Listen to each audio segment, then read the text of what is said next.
영국의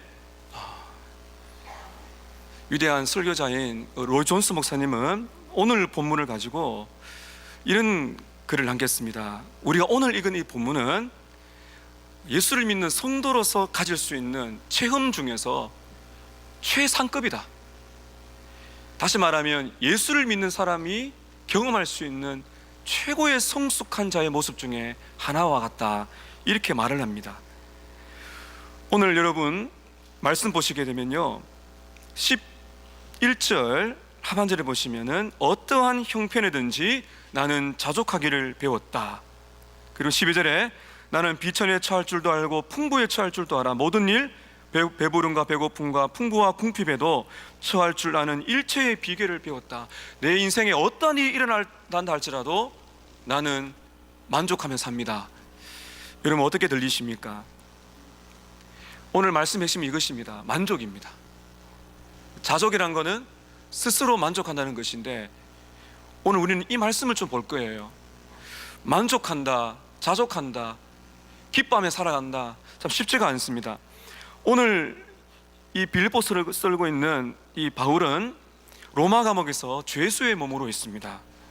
그에게 무슨 미래가 있으며 무슨 소망이 있기에 어떠한 형편이든지 나는 만족하며 삽니다, 이렇게 말을 할 수 있을까요? 오늘 여러분 말씀을 읽으시고 또 들으시면서 여러분이 지금 처한 상황을 그대로 하나님께 가져가시기 바랍니다. 하나님께 여러분의 상황을 말씀드리십시오. 그 상황을 뛰어넘는 만족과 자족이 있다. 오늘 이 말씀을 하나님 우리에게 하고 계십니다. 바울은 로마 감옥에서 보내면서 참 외로운 시간을 보냈습니다. 제가 빌립보서 강의하면서 이 로마 감옥에 있는 죄수를 찾아온다는 것은 그도 똑같은 심각한 지경에 이르면은 똑같은 핍박을 받을 수 있는 그런 상황에 놓일 수가 있고, 로마 감옥에 있는 죄수를 찾아간다는 것은 수치스럽게 여겨진 세상이기 때문에 바울을 찾아가는 건 쉽지가 않습니다. 굉장히 많이 외롭고 힘든 시간을 보냈습니다.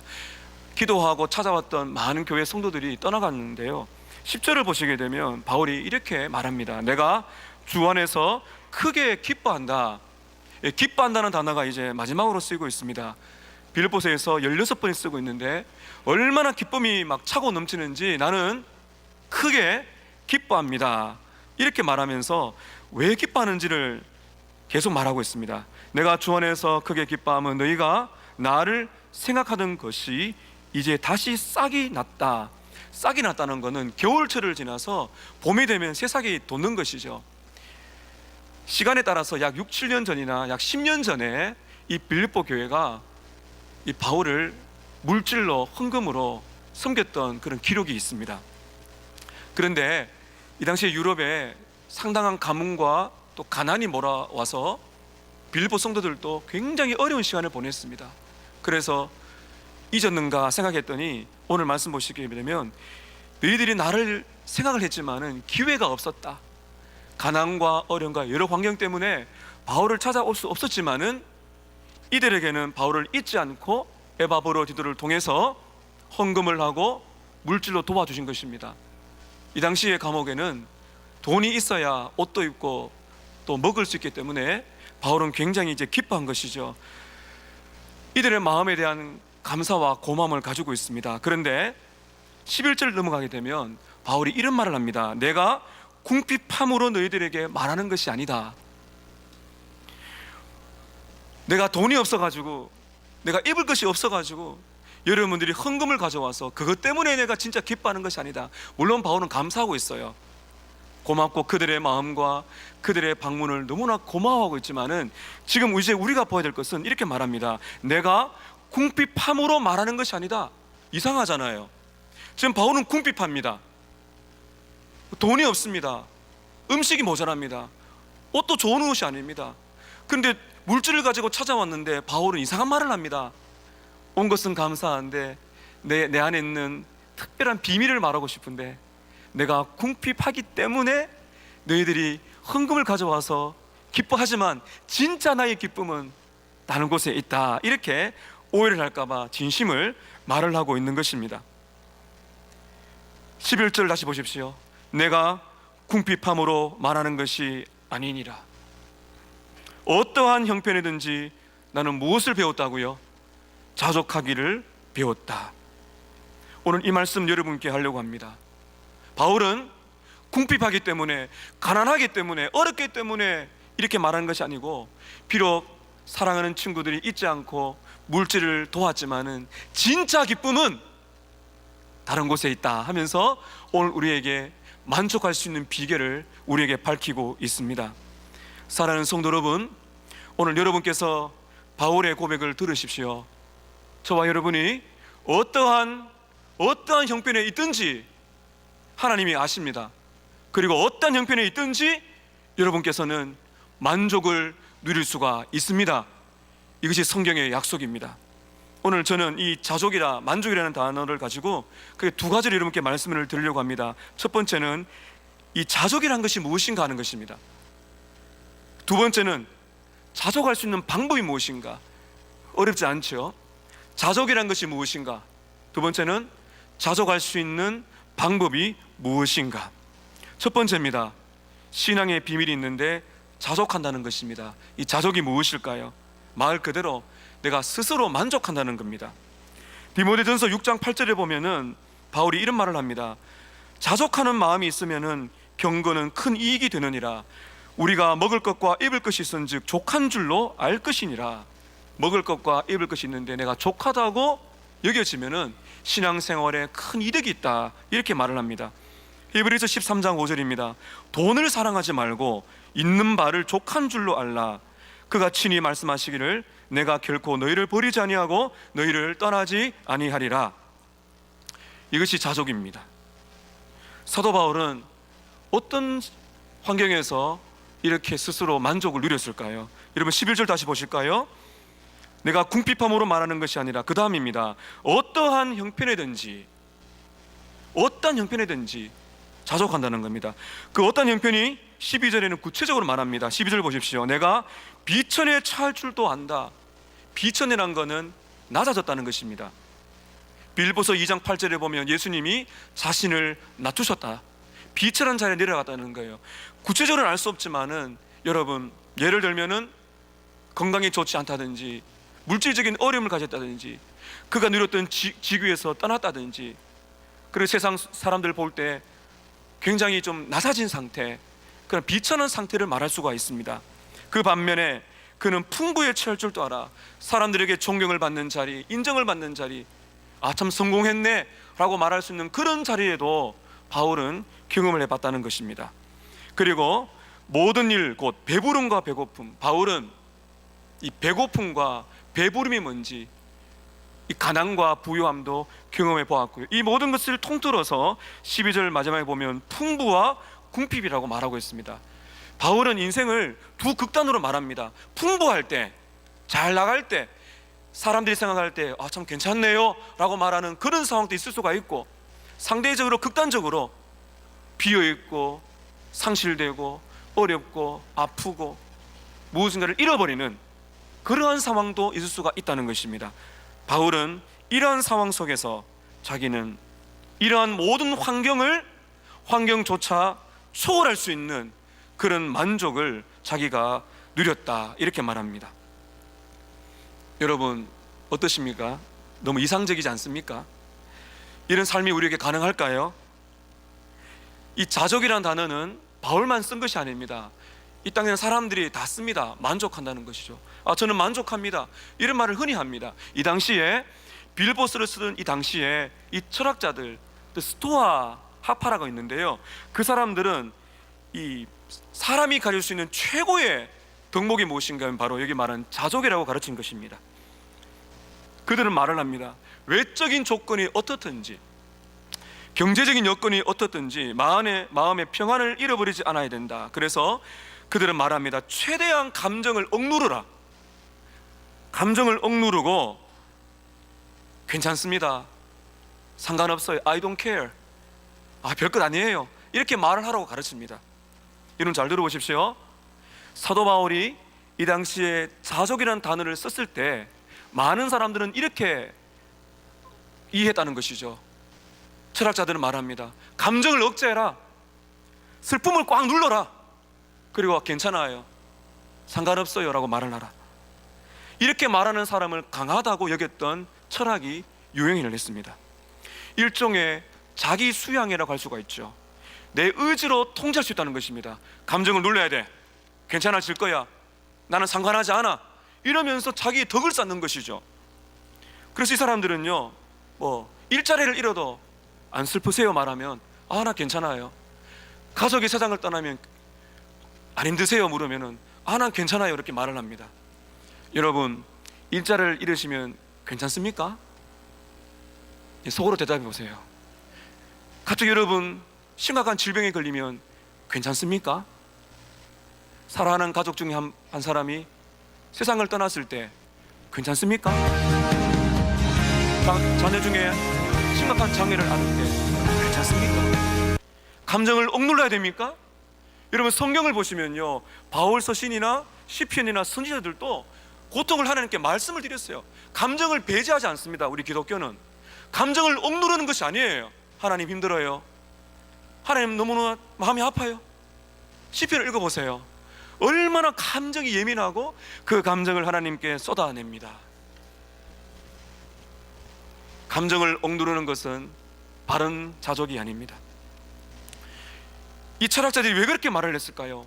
자족할 수 있는 힘이 자기에게 있다고 믿었기 때문입니다. 이것은 자기 중심적인 자족이죠. 자기 만족입니다. 나는 괜찮아, 나는 충분해, 나는 저것이 없어 괜찮아. 자기를 만족하고 자기의 의지로 감정을 억누르며 살아가는 것입니다. 여러분, 그런데요, 지금 사도 바울이 말하는 어떠한 형편이든지 나는 자족합니다 말하는 것은 자기 스스로의 힘으로 만들어내는 감정을 억누르고 자기의 힘으로 해결할 수 있는 만족이 아닙니다. 그것은 자기 중심의 신앙입니다. 그러나 그것이 아닙니다. 제가 결론 부분에 말씀드리겠지만은 지금 사도 바울이 어떠한 환경이든지 나는 만족합니다고 말하는 것은 내가 이루어내고 감정을 억누르고 나는 괜찮을 거라고 말을 해서 얻는 만족이 아니라, 잘 들으십시오, 밖에서 옵니다. 내가 만들 수가 없는 외부에서 어떤 환경을 초월할 수 있는 강력한 힘이 우리에게 찾아와서 환경을 초월할 수 있는 만족을 누릴 수 있도록 만들어준다는 것입니다. 이것이 바로 예수 그리스도 중심의 만족이라고 말합니다. 오늘 제가 여러분께 계속 말씀드릴 거예요. 많은 성도들이 여기 넘어집니다. 자기 힘으로 해결하려고 그래요. 아프면 아프다고 말을 해야 되는데 나 괜찮아요, 약하게 보일까봐. 성도 여러분, 약하게 보이셔도 됩니다. 그거는 부끄러운 것이 아닙니다. 약합니다, 힘듭니다. 그렇게 말하면서 외부에서 오는 하나님이 주시는 능력이 임하는 것을 경험하는, 바로 그것이 사도 바울이 말하는 어떠한 형편이든지 자족할 수 있는 성경적인 만족이라는 것입니다. 오늘 이 만족을 여러분 누리시기를 바랍니다. 두 번째입니다. 어떻게 이렇게 자족할 수 있을까? 자족할 수 있는 방법 세 가지를 말씀드립니다. 단계별로 갑니다. 첫 번째는, 자족이란 거는 따라 하실까요? 자족은 배우는 것이다. 여러분, 잊지 마시라고 제가 지금 저를 따라하라 그랬습니다. 여러분, 사람들은 절대로 자족이란 것은 생겨나지 않습니다. 철학자들이 왜 그렇게 가르쳤을까요? 저절로 생기는 것이 아닙니다. 예수를 믿는 성도들도 본성적인 타락성이 있기 때문에 가만히 있으면은 자족하지 않습니다. 불평과 원망과 두려움이 옵니다. 바울이 이렇게 말합니다. 여러분, 11절 다시 보세요. 11절 하반절에 나는 자족하기를 어떻게 했다고요? 배웠노니. 나는 자족하기를 배웠습니다. 12절 또 보세요. 중요한 단어를 제가 강조하겠습니다. 나는 비천에 처할 줄도 어떻게 했다고요? 알았다는 거예요. 지금 또 알고 있다는 것입니다. 풍부에 처할 줄도 나는 안다. 모든 일, 구체적으로 배부름과 배고픔과 풍부와 궁핍에도 처할 줄 아는 그 모든 상황을 직면해서 넘어지지 않고 대처하고 이겨낼 수 있는 일체의 비결인 비밀을 어떻게 했다고요? 배웠노라. 배운단 말의 원문을 보면 참 재미가 있습니다. 이 말이 쓰인 그 당시에 이 문서를 보게 되면 이런 얘기가 있어요. 한 학생이 종교에 입문을 합니다. 근데 그 종교는 신비 종교예요. 갔더니 이 선생님은 입을 꼭 다물고 있습니다. 그리고는 다른 사람들이 모르게 비밀을 전수해 준다는 거죠. 입을 꼭 다물고 조용히 비밀을 전수해 준다는 것이 바로 우리가 읽었던 12절 하반절에 배웠노라 라는 단어입니다. 여러분, 바울이 뭐라 말해요? 일체에 무엇을 배웠노라? 비결 또는 비밀입니다. 시크릿, 비밀이거든요.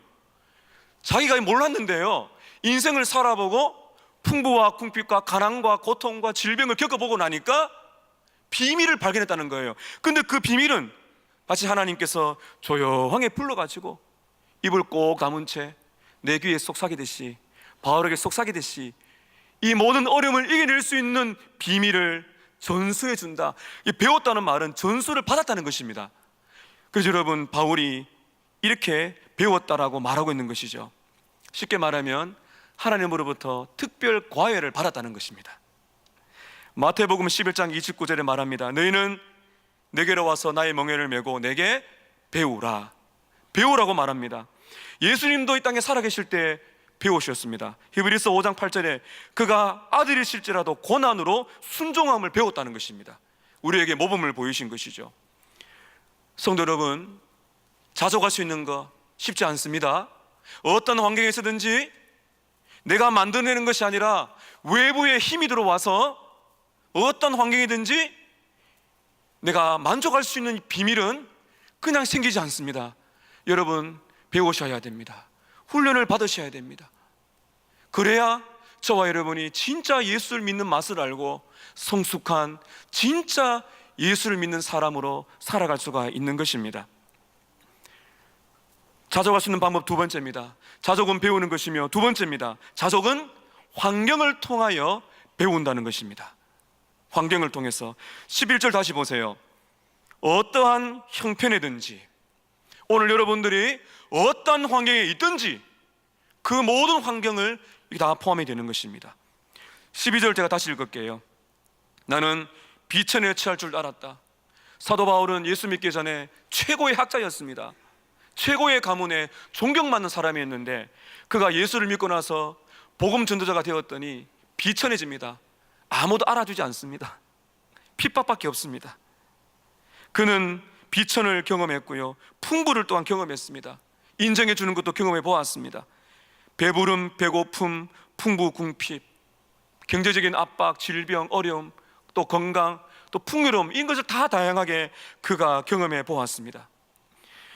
빌립보 교회는 사도 바울이 유럽에 최초로 세운 교회인데 루디아와 같은 이 옷감 장수가 있었던 부유한 교회였어요. 학자들은 말을 합니다. 바울이 초창기에 이 빌립보서를 받고 있는 성도들은, 이 빌립보 교회는 굉장히 부유한 교회였을 것이다. 대접을 잘 받은 겁니다. 근데 사도 바울의 인생을 보게 되면 풍요보다도 어려움을 많이 겪은 것을 알 수가 있습니다. 고린도후서 11장 23절에서 27절에 보면 바울은 자기 자신의 삶을 말합니다. 나는 매를 수없이 맞고요, 돌로도 맞고, 배가 파선하고, 강도의 위협도 받고, 강이나 바다의 위험도 겪었고, 여러분 자지 못한가 추리고 목마르고 굶고 춥고 헐벗었으면 겪었다. 선교사로서 복음을 전하러 다니니까 죽을 고생도 많이 하고 잠도 못 자고 많이 굶었고요, 많이 맞고 돌로도 맞고 바다를 건너고 강을 건너다가 죽을 뻔한 이런 일들을 말하고 있는데요, 바울이 지금 뭐라고 말하고 있어요? 그런 것을 경험하다가 지금 로마 감옥에서 죽음을 앞두고 있는데 뭐라고 말하고 있습니까? 이러한 환경이 자기를 주장하지 못한다. 이러한 아픔과 이러한 실패와 이러한 고난이 자기를 함몰시키지 못하고 이러한 환경을 초월할 수 있는 특별한 비밀을 배웠다. 여기 보면 극단적인 두 가지가 나옵니다. 어떤 환경입니까? 첫 번째는 비천과 고통의 환경입니다. 이번은 12절에 보게 되면 제가 읽어드렸지만은 비천, 배고픔, 궁핍이라는 단어가 있습니다. 여러분, 우리들도 비천과 궁핍과 배고픔과 아픔을 경험합니다. 세상에서 누렸던 지위, 명예가 사라질 수 있습니다. 또 퇴직을 경험할 수 있습니다. 갑작스러운 경제적인 궁핍을 경험할 수가 있습니다. 직장을 잃거나 심각한 질병에 놓일 때가 있습니다. 그때 우리의 인생은 바닥 속에 딱 떨어지죠. 내세울 곳이 없다고 느껴질 때 사람들은, 이 세상은 그런 사람 무시합니다. 없는 사람, 낮아진 사람, 그런 사람들을 무시하는 세상입니다. 심지어 여러분, 우리가 그런 것을 경험할 때 어떤 느낌을 받습니까? 상실감입니다. 귀했던 것들이 잃어버렸을 때 박탈감, 상실감을 우리가 느낍니다. 아무도 자기를 알아주지 아니하니까 얼마나 마음이 속상합니까? 심지어 이런 생각이 들죠. 하나님이 나를 잊으셨나? 하나님이 나를 싫어하시는가 보다. 그러면서 해서는 안 되는 유혹에 빠집니다. 그것이 무엇인가 하면 원망과 불평입니다. 원망과 불평이라는 유혹의 덫에 딱 빠지게 되면 헤어나오기 힘들어져. 바울은 말하라면 나는 이럴 때에 원망과 불평을 이겨내고 견뎌낼 수 있는 비밀을, 자족할 수 있는 비밀을 내가 발견했습니다. 이렇게 지금 말하고 있는 것입니다. 반대로 바울은 풍부함, 배부름, 이런 것들을 지금 겪었다고 말을 하고 있습니다. 여러분, 우리가 살아가는 동안에 잘 되는 경우가 있죠. 내가 원하는 것들이 잘 풀려지고 세상 사람들이 바라볼 때 아, 정말 당신 그거 잘했어요, 성공했어요 라고 말하는 일들을 우리도 경험할 수가 있습니다. 그럴 때 여러분, 우리가 어떤 유혹에 빠집니까? 내가 참 대단한 존재구나, 그래 내가 열심히 했는데 내가 열심히 했기 때문에 이 많은 건 내가 보상을 받아야 되지, 그런 보상 심리가 오게 됩니다. 서서히 하나님은 기억에서 사라지고 물질, 이 세상의 물질적인 것, 명예, 건강, 이 세상에 있는 지위, 이런 것들에 마음이 이렇게 쏠리게 되고 거기에 마음이 뺏기게 되는 것이죠. 여러분, 부유해지게 되면, 풍족해지면 어떤 또 유혹을 받습니까? 좀 더라는 사탄의 유혹이 옵니다. 아, 좀 더 좋은 직장, 좀 더 좋은 집, 좀 더 좋은 차, 그렇게 마음이 쏠리게 되는 것이죠. 이런 속담이 있습니다. 하늘은 스스로 돕는 자를 돕는다. 여러분, 이것은 명언이지만 성경적이지 않습니다. 하늘은 내가 스스로 열심히 돕는 자를 돕는 것이 아니고 하나님은 하나님을 절대적으로 신뢰하는 자를 도우십니다. 이것이 복음이죠. 내가 열심히 했기 때문에 내가 당연히 누려야 되지, 이러면은 풍부해질 때 어떤 위험이 오는지 아세요? 교만입니다. 교만이 쫙 찾아옵니다. 하나님을 잊어버립니다. 하늘은 스스로 돕는, 노력하는 자를 돕는 것이 아니라 하늘은 두 손 들고 예수님을 바라보는 자, 하나님의 은혜인 줄 아는 자에게 하나님의 도움이 임한다는 것이죠. 바울은 풍부해질 때 교만과 풍부해질 때 다가오는 유혹인 하나님을 잊어버리는, 그것을 이겨낼 수 있는 비밀을 발견했다고 이렇게 말을 하고 있습니다. 여러분, 우리 모두는 한 사람도 예외 없이 다 학교에 입학했습니다. 어떤 학교인가 하면 하나님의 학교입니다. 하나님의 학교에서 우리는 이 비밀을, 전수를 받기 위해서 하나님의 특별한 과외를 받고 있습니다. 여러분, 지금 여러분이 경험하고 있는 환경을 보세요. 올라갈 때나 내려갈 때나 없을 때나 있을 때나 바닥처럼 느껴지고 무시를 당하고 자존심 상하고 어렵고 인정받는 그 모든 환경 속에 비밀을 전수받고 있는 학교에 입학했다는 것이에요. 여러분, 믿으셔야 됩니다. 무엇을 믿으실까요? 오늘 여러분이 살아가는 모든 환경 속에서 하나님이 여러분을 주도적으로 여러분을 이끌어 가신다는 것을 믿으십니까? 어떤 환경이라도 하나님의 손길이 떠나지 않았다는 것을 여러분 믿으십니까? 그렇지 못한 여러분은 자족할 수가 없습니다. 그러나 하나님이 나를 특별 과외 수업을 받고 있구나. 어떤 분은 그렇게 말할 거예요. 목사님, 이 과외 수업이 좀 빨리 끝나면 안 됩니까? 여러분, 죄송하지만 저는 그럴 만한 능력이 없습니다. 하나님께서 여러분을 잘 아십니다. 바울이 한 말을 잘 들어보세요. 비밀을 전수받는, 어떤 형편에라도 자족할 수 있는 비밀을 전수받는 이 과정 속에 내가 살아왔고 지금도 살고 있는 것이 너무나 귀하다는 것입니다.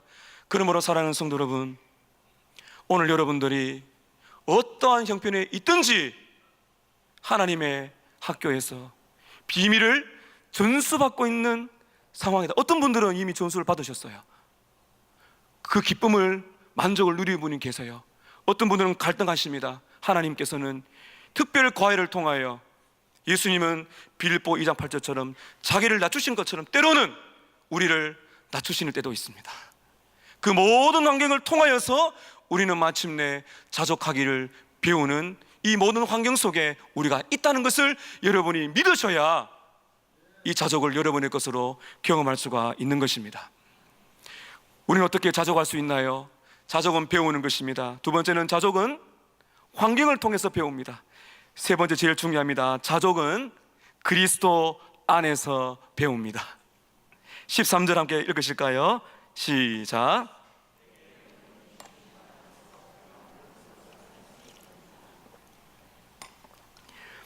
아마 여러분 초신자라 할지라도 외우시는 말씀일 거예요. 아마 여러분의 집이나 여러분의 일터에 붙여놓은 말씀인지 모르겠습니다. 근데 여러분, 66권의 성경 구절 중에서 오늘 이 말씀처럼 오용되는, 잘못 사용된 이 구절이 또 없을지도 몰라요. 아, 내가 원하는 것은 하나님 다 해주실 것이다. 내게 능력 주시면은 내가 모든 것을 할 수 있다. 마치 슈퍼맨이 된 것처럼 그렇게 생각합니다. 그러면 실패를 딱 경험하면 헷갈립니다. 내가 믿음이 부족해서 그런가? 하나님 나를 버리셨는가? 여러분, 이 13절은 그냥 나에게 모든 것을 할 수 있다는 것을, 그러한 무작정의 긍정을 심어주는 것이 아니에요. 비성경적인 긍정 마인드가 아닙니다. 여러분, 성경은 긍정을 가르치지만은 긍정적인 사고방식을 가르치진 않습니다. 예수 안에서의 긍정이 안 되면은 다 잘 될 거예요, 이것은 거짓입니다. 다 잘 될 거예요로 말하는 것은 거짓입니다. 왜냐하면 우리는 궁핍에도 아픔도 경험하기 때문이죠. 자, 여러분 보세요. 내게 능력 주시는 자 안에서, in Christ, 또는 예수 그리스도를 통하여라고 번역할 수 있습니다. 내게 능력을 주시는 그분 안에서, 또는 내게 능력을 주시는 그분을 통하여 나는 모든 것을 할 수 있다는 것입니다. 자, 여러분, 그렇다면 우리 10절, 12절, 12절 문맥을 통해서 이 말씀 어떻게 봐야 될까요? 이 말씀입니다. 내가 어떤 환경이 있든지, 고통이나 잘됨이나 아픔이나 건강이나 실패나 성공이나 어떤 환경이든지 그 환경을 직면하여 이겨내고 견뎌낼 수 있는 능력을 말하는 것입니다. 이 능력을 받으시기를 축복합니다. 감정을 억누르지 마세요. 교회 나서 우세요. 하나님께 마음 아프면 우세요. 하나님, 너무 마음이 아파요. 너무 고통스럽습니다. 토해내는 것입니다. 그러면서 우리는 주님을 바라보는 것이에요. 내게 살 소망을 주시고 내게 아픔과 고통과 궁핍함을 이겨내게 만들어주시는, 비굴함이나 상실감이나 원망이나 불평을 이겨내게 만드는 그리스도의 안에서 있는 주님이 주시는 그 능력을 통하여 우리는 자족할 수가 있다는 것입니다. 풍부해졌을 때 교만해지지 아니하고 다 하나님이 주신 것입니다 말할 수 있는, 겸손으로 대처할 수 있는 그 능력, 바로 그 힘을 누가 주십니까? 그리스도 안에서 내게 능력을 주신다는 건 현재형입니다. 끊임없이 나에게 살 소망과 견뎌낼 수가 있는 힘, 환경을 떠나거나 환경을 돌이키거나 내 감정을 억누르고 지나가는 것이 아니라 직면해서 이기게 만들고 극복하게 만들어주는, 그 아픔 속에서도 주님 때문에 만족하는, 주님 때문에 기뻐하는 바로 그 은혜로 사는 존재, 바로 그 존재로 우리를 삼아주시려고 여러분, 오늘 여러분을 역경 속에 두실 때가 있다는 것입니다. 여러분 기억하십시오. 우리가 궁핍을 아픔을 경험할 때라도, 질병과 실패와 낙심과 많은 어려움을 경험할지라도 우리는 여전히 예수 안에 있습니다.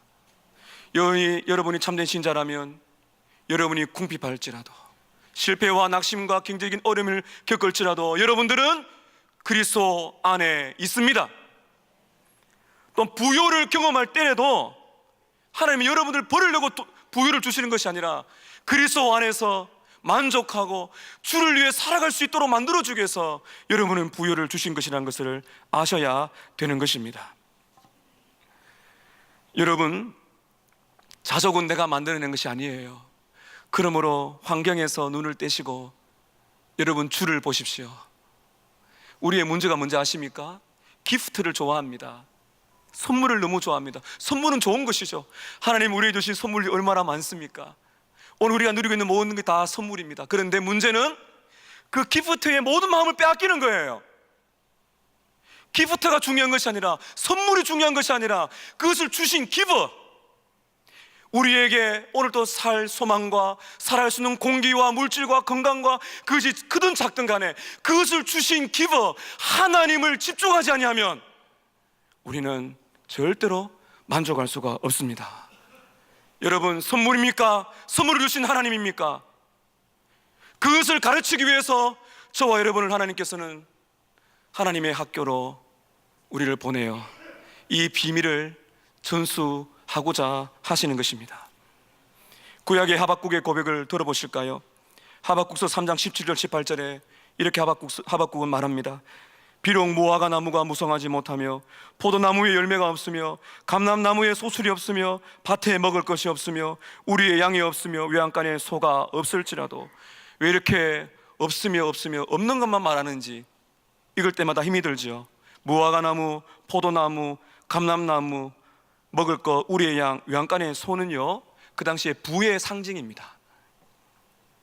지금으로 말하면 없을지라도, 내가 원하는 것이 주어지지 않다 할지라도, 그만한 부가 없다 할지라도, 때로는 질병을 겪을지라도, 실패를 경험할지라도, 내일의 소망이 없는 것처럼 보일지라도, 하박국은 말합니다. 나는 여호와로 말미암아 즐거워하며 나의 구원의 하나님으로 말미암아 기뻐하리로다.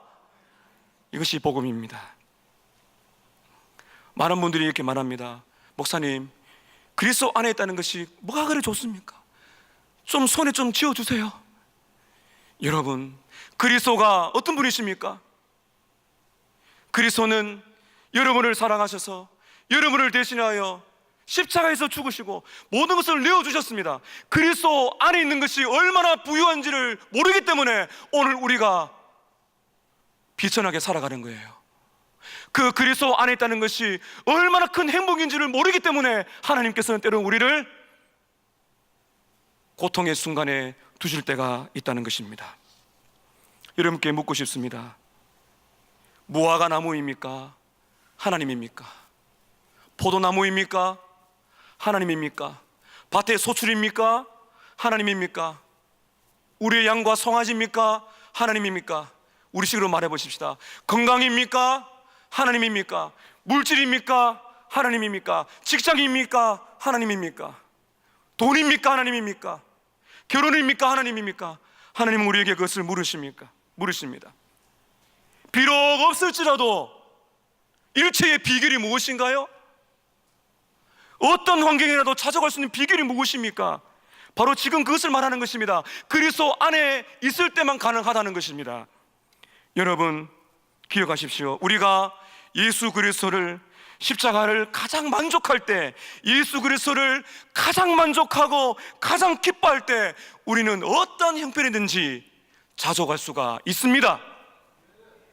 이것을 배우셔야 돼요. 그때 우리는 이 찬양이 나옵니다. 그 은혜가 내게 족하네. 그 은혜가 내게 족하네. 우리가 예수 그리스도를 가장 만족할 때, 나를 위하여 십자가를 지시고 부활하신 그 예수 그리스도를 가장 만족할 때 우리는 그제서야 어떠한 형편이든지 주가 주신 힘으로 환경을 견뎌내고 이겨내면서 행복을 잃어버리지 않는 일체의 비결을 배울 수가 있는 것입니다. 이 비밀이 여러분의 체험으로 되어주시기를 주님의 이름으로 축복합니다.